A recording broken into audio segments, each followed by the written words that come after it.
están las congénitas inflamatorias, las neoplasias, y también aquellas patologías de tipo inmunológica, como el lupus, por ejemplo, que van a causar daño a nivel del riñón. ¿Ya? Cuando nosotros hablamos de patologías renales, hay que tener en cuenta que van a haber cuadros clínicos que se va a presentar, como por ejemplo el término de azoemia, que significa que ha subido el ácido, la urea, ¿ya? La urea, cuando sube la urea tenemos azoemia. El síndrome nefrítico y nefrótico son dos síndromes, ¿no? Que ya ustedes saben que el síndrome es una conjunción de síntomas que van a caracterizar también a diferentes patologías.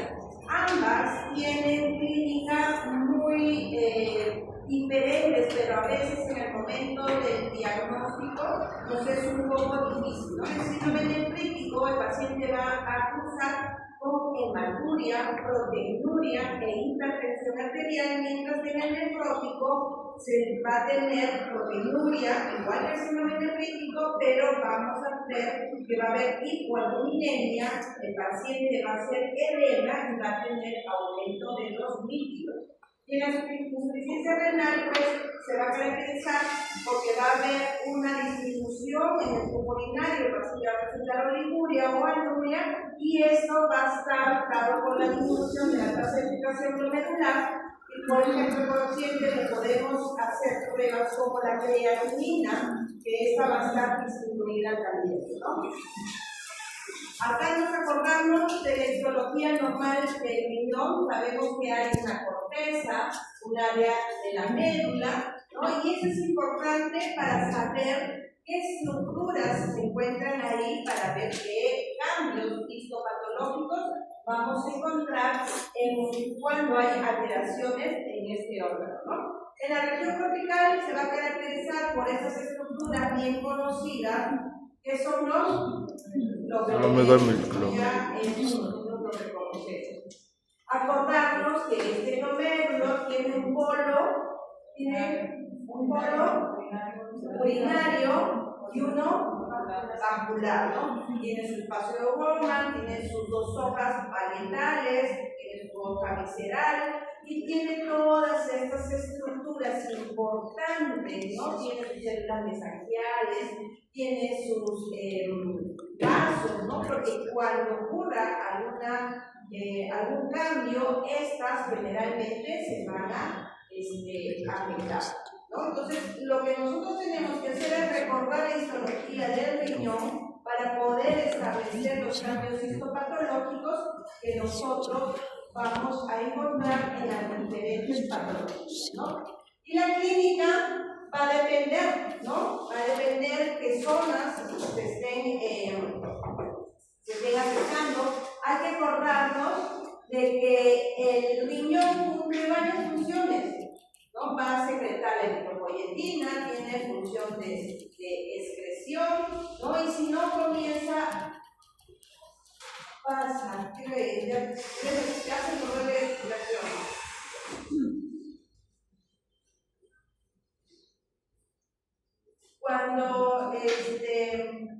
Cuando tenemos alterado este órgano, vamos a tener diferentes alteraciones, ¿ya? La clínica va a guardar relación con los cambios histopatológicos que se estén presentando.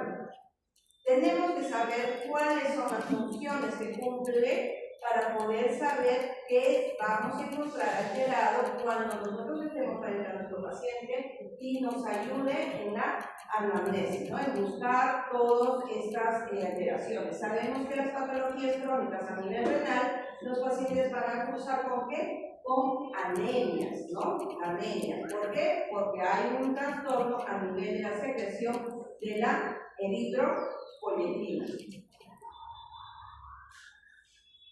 Dentro de las malformaciones congénitas,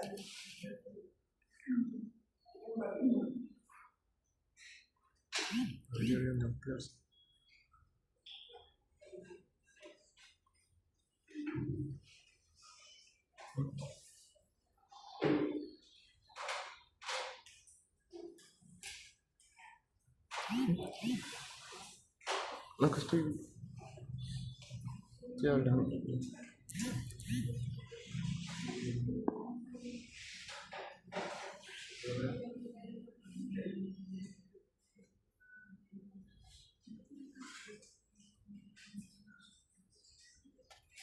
Nosotros sabemos de qué se trata, ¿verdad? Ya sabemos que este niño va a nacer con estas alteraciones. Luego tenemos las patologías inflamatorias y las neoplasias. Comencemos con las congénitas, ¿no? Cuando nosotros hablamos de las congénitas, hablamos de que va a haber una alteración a nivel del riñón y del tracto urinario, ¿no? Estas van a estar presentes desde el nacimiento, pero no necesariamente se van a detectar en el nacimiento, pueden detectarse posteriormente, después del nacimiento, ¿no? Entonces, nosotros vamos a ver que estas patologías congénitas solamente van a estar en un 1.3% en los recién nacidos, ¿no? Y la principal, y son la principal causa de enfermedades renales, ¿no? Niños que tienen problemas urinarios, infecciones urinarias a repetición, ¿no? Y cuando le hacen los estudios, de repente se dan cuenta que hay una alteración a nivel de repente de los uréteres, etcétera, ¿no? Entonces, estos, vuelvo a repetir, nacen con el niño, pero no necesariamente van a ser detectados durante el nacimiento, ¿no? Por ejemplo, cuando nosotros hablamos de la agenesia renal, que significa que falta uno o dos de los riñones o no se desarrollan bien, entonces, si es unilateral, el otro riñón va a compensar y el niño va a hacer todas sus actividades. Pero cuando ya pues es esta bilateral, ¿no? Ya el bebé nace sin ambos riñones, sí se va a detectar al nacimiento porque ese bebé no va a miccionar, ¿no? No va a orinar y es ahí donde van a investigar ecográficamente, pues no van a encontrar a estos dos riñones. Mientras que en el unilateral, si no hay problema, el otro riñón comienza a funcionar y no se dan cuenta pues de esto, ¿no? Entonces, durante el embarazo podemos detectarlo, a veces sí, ¿no? A veces sí se puede detectar, se puede diagnosticar mediante ecografías, hacerle seguimiento a ese bebé y se puede determinar antes del nacimiento, ¿no? Luego tenemos el riñón en herradura, como lo estamos viendo en esta imagen, ¿no? El riñón que está, ¿cómo se llama? Fusionado, ¿no? Hay una fusión de estos riñones a nivel de su base y esto se produce durante la gestación, ¿no? Sobre todo en las primeras semanas de gestación, donde se está produciendo todo lo que es la organogénesis, ¿no? Entonces, lo que vamos a ver, como ustedes están viendo aquí en la imagen, es esa apariencia del riñón de tener en forma de U, ¿no? O, como su nombre mismo lo dice, ¿no? En herradura. ¿Qué va a traer como consecuencia que el paciente presente infecciones urinarias a repetición, que haga hidronetrosis, que haga cálculos, ¿no? Pero en algunos casos estos pueden pasar inadvertidos, o sea, no puede presentar de repente ninguna sintomatología. ¿Bien? Entonces, el diagnóstico, ¿cómo lo vamos a hacer? Por exámenes de imágenes nos va a ayudar. Acá no nos ayuda el laboratorio, sino imágenes, radiografías, ecografías, ¿no? Tomografía, resonancia magnética, así nos va a ayudar.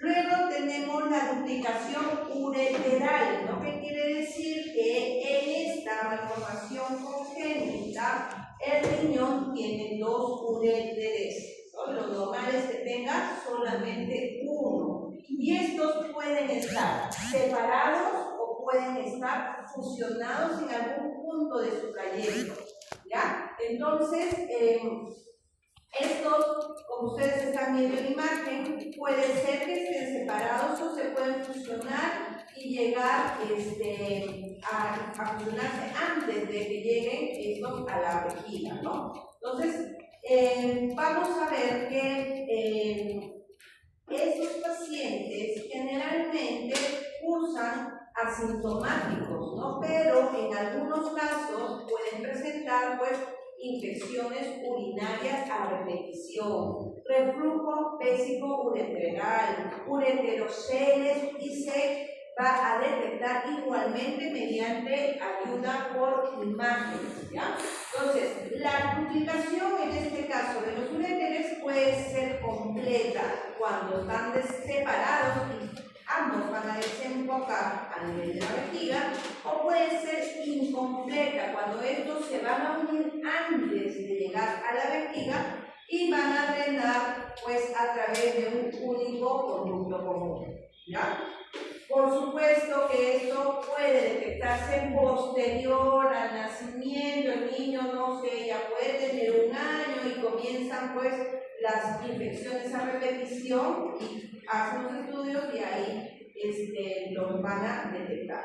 Luego tenemos esta otra patología, como ustedes ven aquí macroscópicamente, vemos bastantes quistes, y esta es la enfermedad poliquística autosómica dominante, ¿no? Donde esta se va a caracterizar porque ha habido una alteración, ¿no? Si estamos hablando ya de autosómica dominante, vamos a ver que hay una alteración que se va a adquirir por uno de los padres, ¿no? Entonces, este es un trastorno que va a significar que una persona necesita solamente una copia de este resultado para que se lo pueda producir, ¿no?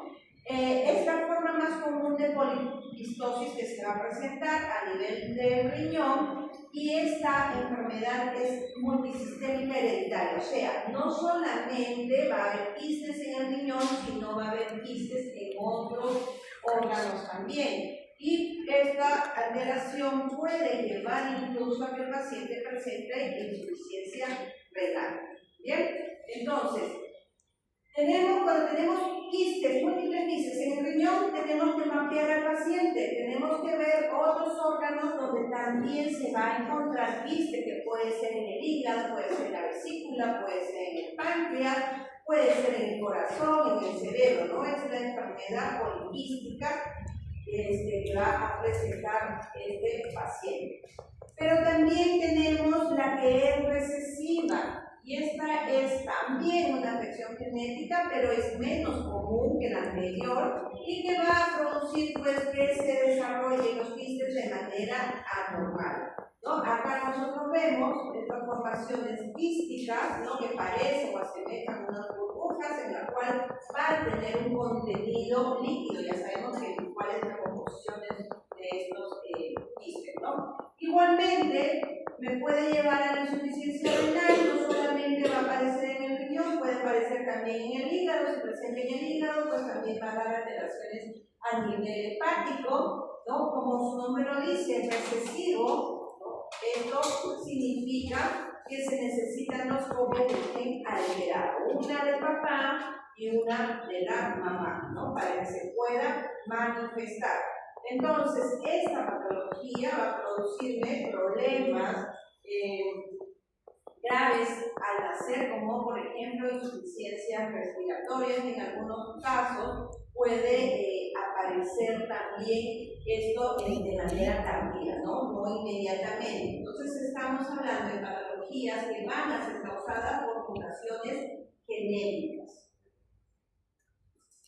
Luego tenemos la hidronefrosis congénita, ¿no?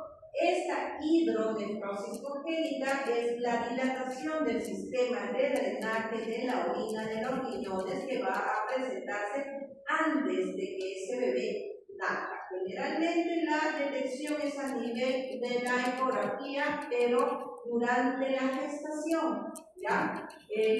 Ahora, ¿qué va a producir esto?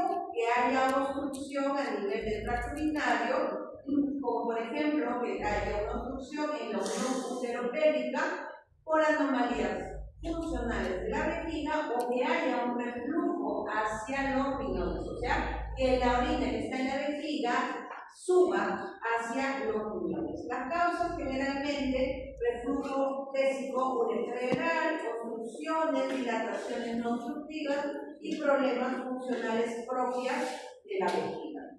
Luego nos pasamos a las patologías inflamatorias, ¿no? Todas esas patologías que van a alterar, por ejemplo, a nivel del glomérulo, ¿no? Acá, cuando hablamos de glomerulopatías, vamos a hablar de un conjunto de enfermedades que van a dañar específicamente al glomérulo y que van a ser o van a traer como consecuencia que ese paciente presente hipoproteinemia, hematurias, ¿no? Además de la alteración de la función renal propiamente dicha, ¿no? Puede ser primaria, que afecta solo al riñón, o puede ser secundaria a otras enfermedades. Cuando hablamos secundaria, significa que estas van a ser lesionadas, por lo menos van a ser lesionadas como complicación de otra enfermedad, como por ejemplo el lupus eritematoso, la diabetes mellitus, la hipertensión arterial, ¿no? Las manifestaciones que va a tener el paciente va a ser proteinuria, que ya sabemos qué cosa es, en la sangre, en la orina, que va a tener bastantes proteínas y que el paciente lo va a ver con abundante espuma, ¿no? La hematuria, que ya sabemos que es sangre en la orina, que puede ser hematuria microscópica o macroscópica, aumento de la presión arterial, edema e insuficiencia renal, que puede ser aguda y posteriormente irse a la cronicidad. ¿Bien? Entonces acá tenemos estos dos grandes grupos de síndromes, que es el síndrome nefrítico, y habíamos dicho que se va a caracterizar porque el paciente va a presentar hematuria, proteinuria, hipertensión y aumento de la urea. Y el síndrome nefrótico, que va a tener proteinuria por encima de 3 gramos, hipoalbuminemia, hiperlipidemia, lipiduria y el edema que va a presentar ese paciente. Bien, entonces, tenemos en las glomerulopatías, tenemos tipos de glomerulopatías. Las primarias que se van a originar propiamente por daño a nivel del riñón, ¿no? Y las secundarias que ya habíamos dicho que van a ser causadas por otras patologías. Bien, el diagnóstico clínico. Aquí la clínica va a jugar un papel muy importante y los exámenes de laboratorio también. Aquí tenemos que hacer exámenes tanto de la orina como de la sangre. Entonces, ¿qué exámenes vamos a hacer? Vamos a dosar urea, vamos a dosar creatinina, ¿no? Podemos hacer una depuración de creatinina en 24 horas, podemos dosar las estatinas C, ¿no? Tenemos bastantes exámenes de laboratorio que nos van a ayudar para estos diagnósticos. Y el tratamiento va a depender de la causa que lo esté originando. Bien, entonces, nosotros estamos viendo en este cuadro un conjunto de enfermedades que causan glomerulopatías primarias y las que causan de manera secundaria, ¿no? Por enfermedades sistémicas y también otras causadas por la herencia.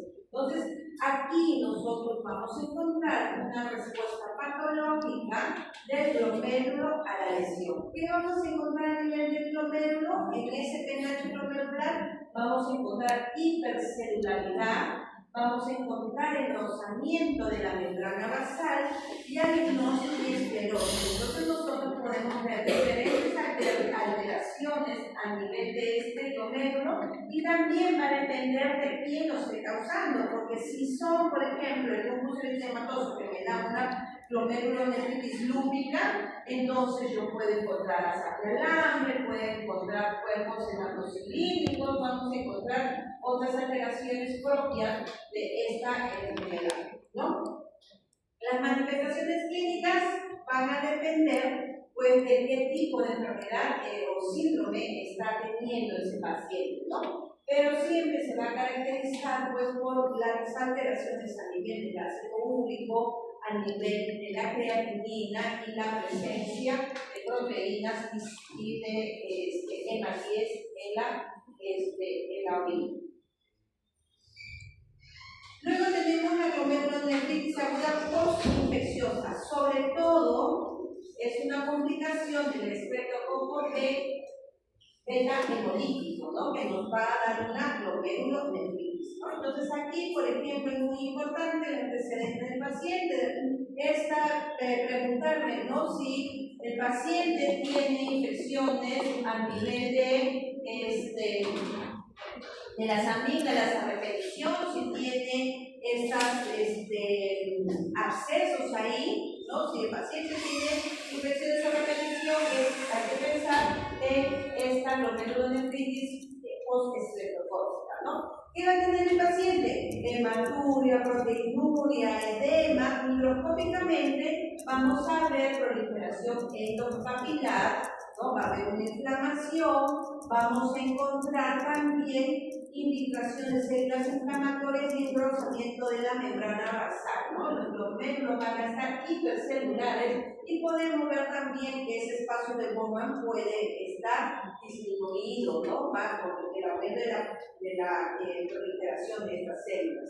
El examen para hacer el diagnóstico de laboratorio, igualmente, ¿no? Nos va a ayudar el examen de orina, nos va a ayudar a hacer un cultivo también ahí, ¿no? El pronóstico de estos pacientes suele ser bueno, se da tratamiento para el estreptococo, hacemos otros exámenes de laboratorio como la antistreptolicina para poder hacer el diagnóstico etiológico sobre todo, ¿no? Entonces acá nosotros vemos, miren, la hipercelularidad que vamos a encontrar a nivel de este glomérulo, lo que les había dicho, ¿no? Como hay un aumento de celularidad, el espacio de Bowman, que debería ser así, se va a ver también reducido. Entonces el paciente va a presentar edema y los exámenes de laboratorio nos van a ayudar muchísimo para hacer el diagnóstico. Luego tenemos la glomerulonefritis rápidamente progresiva, tiene diversas etiologías, incluye a las enfermedades autoinmunes como las vasculitis, como el lupus eritematoso, y estos pues pacientes van a cursar con insuficiencia renal, que es muy rápida en presentarse, por eso se llama rápidamente progresiva, ¿no? Esta no es como las insuficiencias renales que tardan en presentarse, no, estas se presentan inmediatamente, y en el examen de orina lo que nosotros vamos a encontrar son los cilindros, ¿no? Cilindros hemáticos que se van a encontrar, proteínas también en la orina y edema e hipertensión arterial. Microscópicamente, ¿qué vamos a encontrar? Semilunas epiteliales, que van a ser transformaciones características que van a resultar de la proliferación celular en el espacio de Bowman, ¿no? Entonces, eso le va a representar ya que el paciente está presentando un daño severo, ¿ya? ¿Qué más vamos a ver? Las semilunas, ¿no? Que son células que se van a acumular en el espacio de Bowman. El diagnóstico mediante la biopsia. Aquí necesitamos biopsia para poder hacer el diagnóstico. ¿Y qué buscamos en la biopsia? En esta semiluna, ¿no? En ese espacio de Bowman. El pronóstico no es bueno. El pronóstico no es bueno y sin tratamiento es mucho peor, ¿no? Estos pacientes tienen un pronóstico generalmente malo, ¿no? Entonces, miren cómo vemos esto patológicamente. El glomérulo ya no tiene espacio de Bowman y en este lado donde debería estar ese espacio debemos encontrar o buscar esas semilunas, ¿no? Miren acá prácticamente este glomérulo ya hay bastante proliferación celular y ya está alterado histológicamente, ¿no? Luego tenemos la nefropatía membranosa, que es característico del síndrome nefrótico. Esto generalmente se va a presentar por el uso de fármacos, ¿no? Por tumores malignos subyacentes, por enfermedades autoinmunes, por infecciones u otros problemas inmunitarios. También el paciente va a tener proteinuria no nefrótica, va a tener hematuria y su hipertensión que va a presentar es leve. Microscópicamente, ¿qué encontramos? Vamos a ver engrosamiento difuso de la pared glomerular capilar. Miren, ya acá vemos el engrosamiento, no como está bien engrosado esos capilares, ¿no? Podemos evidenciar también depósitos de inmunocomplejos a nivel de esta membrana basal, sobre todo cuando son productos de patologías de tipo inmunológica. Y el diagnóstico lo vamos a hacer dosando anticuerpos, ¿no? Usamos anticuerpos para poder hacer este diagnóstico. Luego tenemos esta enfermedad de cambios mínimos, donde se va a presentar después de una infección respiratoria o de una vacunación profiláctica. Y esta es la causa más frecuente de síndrome nefrótico, sobre todo en la población pediátrica.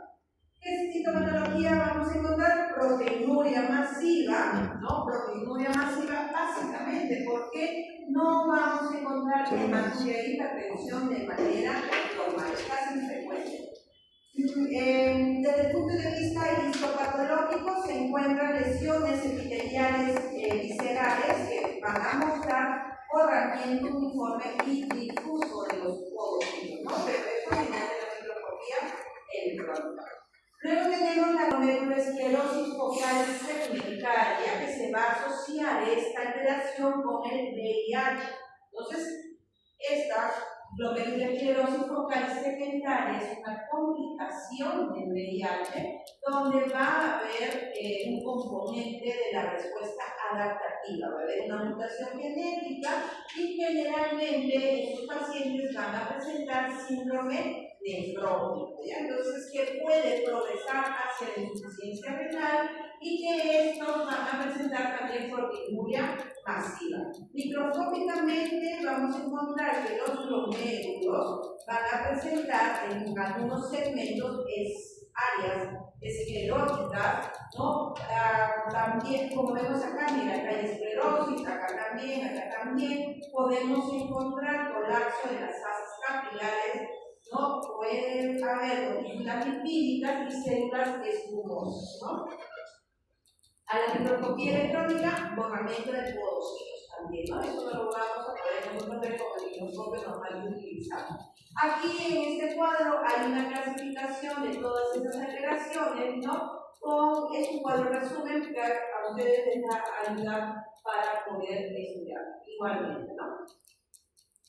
Luego tenemos ya las patologías crónicas, ¿no? Generalmente una glomerulonefritis crónica va a resultar posterior a una glomerulonefritis aguda, ¿no? Cuando tenemos episodios recurrentes de glomerulonefritis aguda que no es tratada adecuadamente, me va a conllevar pues a esta patología, pero también puede producir las patologías crónicas como la diabetes, como la hipertensión. Este paciente que va a tener hipertensión arterial, va a tener proteinuria, va a tener hematuria, puede llegar a ser insuficiencia renal, ¿no? Este paciente, si tiene insuficiencia renal, pues ya va a tener fatiga, náuseas, pérdida de apetito, anemia, etc. ¿Qué vamos a ver desde el punto de vista histopatológico? Los glomérulos esclerosados. Si hablamos de esclerosis de glomérulo, vamos a encontrar áreas de fibrosis, ¿no? Y por supuesto, si hay áreas de fibrosis, ese glomérulo va a ser funcionalmente alterado. El riñón se va a volver pequeño, va a tener aspecto granular y macroscópicamente es lo que vamos a observar de esta manera, ¿no? Va a tener un tamaño disminuido. El diagnóstico lo vamos a hacer a través de la biopsia, pero también exámenes de laboratorio de ayuda para evaluar la función renal. El pronóstico no es bueno, un pronóstico que me puede llevar al paciente a que haga una insuficiencia renal crónica terminal. Entonces, cuando hablamos de estas patologías inflamatorias, recuerden que siempre nosotros vamos a tener áreas cicatrizales y cuando hay áreas cicatrizales, pues hay áreas de tejido fibroso, ¿no? Luego tenemos la nefropatía por inmunoglobulina A o enfermedad de Berger. Esta patología no se sabe a ciencia cierta cómo se produjo, la causa que lo produce, pero se sabe que está asociado con un defecto a nivel de la regulación del sistema inmunitario, ¿no? Entonces, ¿qué va a pasar? Que va a llevar pues a que se formen estos depósitos de inmunoglobulinas a nivel pues del mesénquima y de los glomérulos renales, ¿no? Paciente que va a tener igual proteinuria, hematuria, edema, hipertensión y desde el punto de vista histopatológico lo que vamos a encontrar son estos depósitos de inmunoglobulina a nivel del mesangio, ¿no? Inflamación del mesangio y puede haber proliferación celular mesangial. Este es un examen de para medir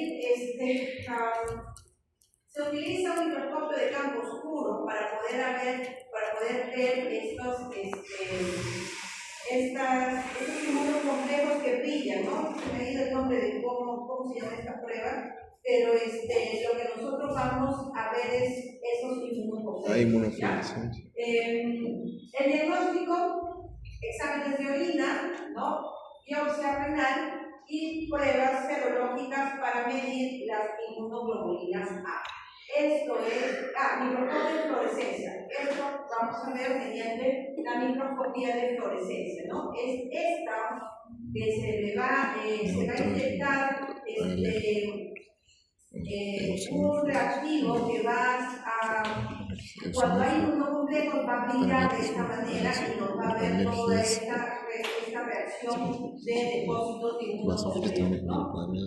Luego tenemos la nefropatía lúpica. El lupus eritematoso sistémico, uno de los órganos que daña es el riñón y nos da la nefropatía lúpica, ¿no? Esta es una enfermedad de tipo autoinmune, por lo tanto, el cuerpo fabrica anticuerpos que van a atacar directamente a sus mismas células, porque las desconoce o las toma como extrañas, ¿no? Ese paciente va a tener hematuria, proteinuria, edema, hipertensión y en etapas más avanzadas va a haber insuficiencia renal. Microscópicamente nosotros vamos a ver depósitos de anticuerpos, o sea, estos son inmunocomplejos que vamos a encontrar a nivel de los glomérulos. ¿Qué más voy a encontrar en los glomérulos? Voy a encontrar células hematocilínicas que se dice que cuando se encuentran son patognomónicas de nefropatía lúpica. Vamos a encontrar inflamación a nivel del glomérulo y estos estos glomérulos en casos muy severos van a estar disminuidos de tamaño y podemos encontrarnos en un patrón en forma de cebolla. El diagnóstico, exámenes de orina, de sangre y biopsia para poder establecer, ¿no? Este es el aspecto de un glomérulo. Miren en la glomerulonefritis lúpica podemos tener también las asas de alambre que son en estas células mesangiales, en el rozamiento de su pared, ¿no? Que vamos a encontrar así, por ejemplo, ¿no? Que parece que esos capilares también van a estar engrosados en su pared, a lo que se denomina asas de alambre. La pielonefritis aguda es una infección crónica, ¿no? Infecciones que están siendo recurrentes, que van a producir obstrucción urinaria, por ejemplo, pueden ser a causa de malformaciones congénitas y también están en relación al reflujo uretral. Los síntomas, en este caso, el paciente va a tener dolor lumbar de manera persistente, van a haber insuria, polatiuria, hipertensión e insuficiencia renal en etapas avanzadas. ¿Qué vamos a encontrar desde el punto de vista histopatológico? Vamos a ver cicatrices corticales irregulares con pérdida de la estructura glomerular y tubular, ¿no? Va a haber fibrosis intersticial y puede haber dilatación tubular. El diagnóstico, exámenes de ayuda por imágenes por laboratorio y la biopsia importante, ¿no? Pues acá nosotros estamos viendo macroscópicamente cómo está riñón alterado con esos tejidos fibrosos con esta presentación, esa repetición. Lo Los cálculos urinarios, ¿no? O litiasis urinaria, tienen varias causas, ¿no? Las cuales están en relación con alteraciones de tipo metabólica. Por ejemplo, factores genéticos, cambios en la dieta, el paciente no toma líquido y eso va a favorecer a que se cristalicen estos minerales, ¿no? Los cálculos pueden ser de ácido úrico, por ejemplo, ¿no? Pueden ser de colesterol, etc. Las alteraciones metabólicas que la van a condicionar o que va a producirla es la hiperuricemia, que es el aumento del ácido úrico y por lo tanto se va a formar cálculo de ácido úrico, la hipercalciuria, ¿no? Pacientes que, por ejemplo, consumen calcio, suplementos de calcio sin que tenga una disminución de calcio, también puede condicionar, pues, que se formen estos cálculos de calcio, ¿no? El hiperparathiroidismo también va a provocar un aumento de calcio en sangre, lo que condiciona también la formación de la litiasis.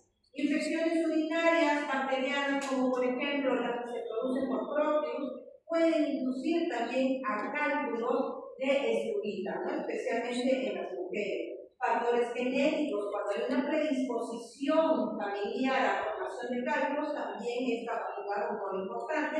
Y los factores dietéticos, ¿no? El consumo aumentado de la sal, de las proteínas animales, no las carnes que tienen el ácido úrico, o alimentos ricos en oxalato, como por ejemplo las espinacas y también la beterraga, ¿no? Que pueden provocar la formación de estos cálculos, ¿no? Los cálculos se pueden presentar, se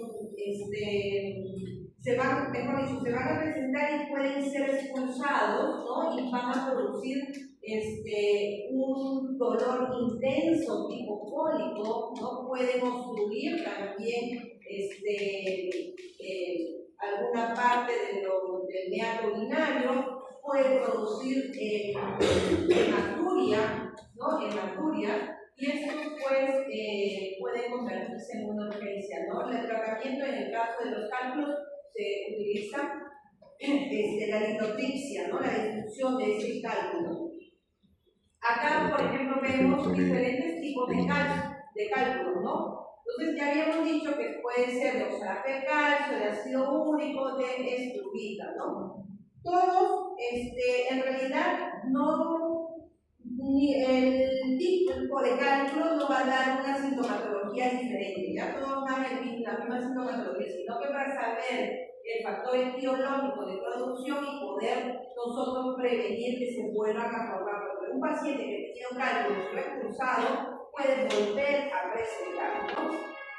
Ya este cuadro clínico ya les había dicho, ¿no? El paciente que tiene cálculos también hace que condiciones, infecciones urinarias a repetición, porque no se vacía completamente, pues,